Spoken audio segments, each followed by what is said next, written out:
My name's Beckett and we're at the Miners Community Arts and Music. It's dance, drama, cinema. It's all the stuff that I used to like when I was a kid. I mean, obviously I never had the chance to do dance and drama as such, but the arts side of things, where I was constantly watching films, drawing, painting, all that sort of thing that when you lived on a council estate in like the 70s, early 70s, the early 80s, it wasn't looked upon as being the norm. If you weren't into football and chasing girls, there was something wrong with you. But yeah, it's something that I've always been interested in. And when we did open this place as an arts music centre, people did start bringing the kids, because it's something that us working class kids are actually interested in. Like when I was at school, I got up to third year, like in the local high school, which is St Thomas More, in Mars Platin, and I just wanted to move out of there because I knew there was another school that done all art stuff in Cheetham Hill, and that was Cheetham Hill High School of Art.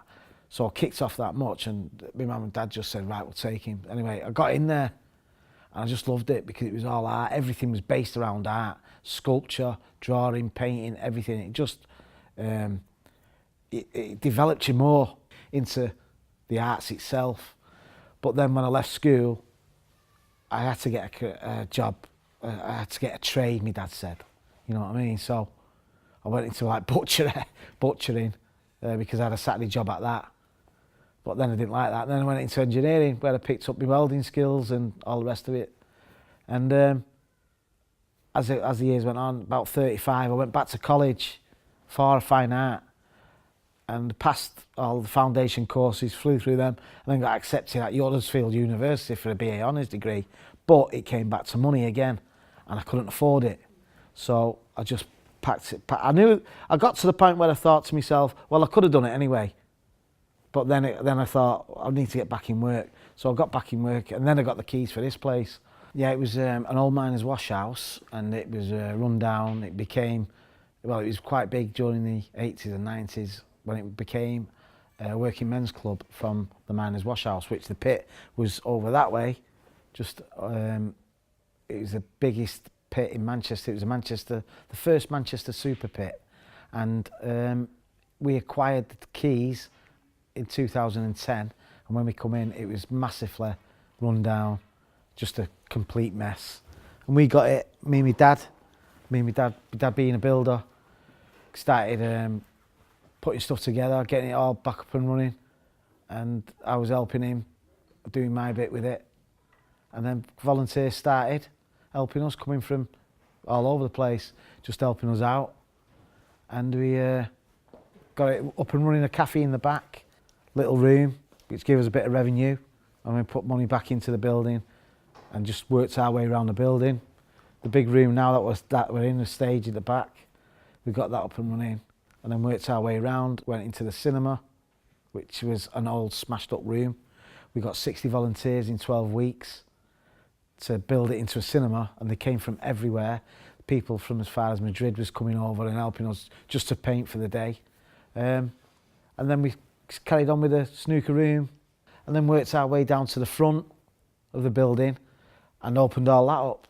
And this is where we're up to today, where the building is fully accessible now, but there's still parts in it that still need work doing on it. Yeah, the Age Friendly Network is fantastic because it's it gives people, and not just younger people, older people as well. And I say like older people, I'm getting that way myself because I'm like 50 myself. So it's giving us a chance to, I mean, radio's always been interesting to me as well, and what you can achieve on radio. So Age Friendly, I approached Age Friendly, in particular Matt Youngston and Mark, and asked them if they could help us develop an internet radio station. Anyway, we looked into it, and we worked with Sydney Jones Court, which is a residential home across the road, and they come in and they do the art groups in here.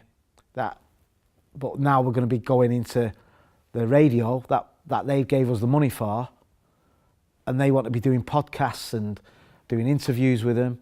So we're going to start picking that up in the next few weeks with them. And it's a great thing, Age Friendly, because it gives people the chance who've missed out in the past to, I suppose you can say, follow what they wanted to do, the dreams, if you want to, and you know, and like try to achieve that sort of thing that they wanted to achieve 30 years ago.